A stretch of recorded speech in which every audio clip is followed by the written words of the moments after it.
শুভ সন্ধ্যা জানাই বন্ধুরা। চলে এলাম গণেশ চতুর্থীর পুজো নিয়ে। আমার বাড়ির বাপ্পাজির পুজো, আমার হাতে বানানো কিউটসা গণপতি বাপ্পা। তোমরা কিন্তু অনেকেই এই ভিডিওটা অলরেডি দেখেছো যে আমি ক্লে দিয়ে নিজে হাতে কিন্তু ওকে বানিয়েছি। প্রত্যেক বছর একটি ফটো ফ্রেমের মাধ্যমে পুজো করতাম, কিন্তু এই বছর নিজে হাতে বানিয়েছি। আর এই নিজে হাতে বানানোর মধ্য দিয়ে সেই গল্পটা মনে পড়ে গেল, যে গল্পটা ছোটোবেলায় ঠাকুমার কাছে শুনেছিলাম।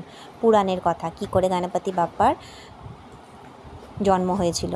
সেখানে বলেছিল মাতা পার্বতী স্নান করতে গিয়ে গাত্র ময়লা থেকে তাকে জন্ম দিয়েছিলেন, তাকে বানিয়েছিলেন, আর তাকে বলেছিলেন স্নানের সময় বাইরে গার্ডে দাঁড়াতে। আর মহাদেব তো সেই সময় এসে গেছেন, আর পিতারূপে মহাদেবকে তিনি সেই সময় চিনতেন না।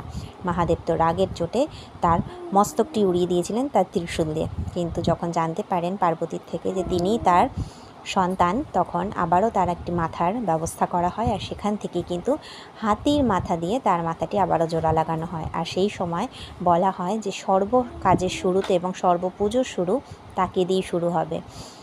তাই জন্য আমিও কিন্তু সেদিন পুজো দিয়েছিলাম এইভাবে গুছিয়ে সাজিয়ে, ঠিক 21টা পান, 21টা দুব্য এবং তাকে পইতে পড়িয়ে। তোমরা কিন্তু জানিও আমার এই ছোট্টর মধ্যে সাজিয়ে গুছিয়ে দেওয়া পুজোটা তোমাদের কেমন লাগলো।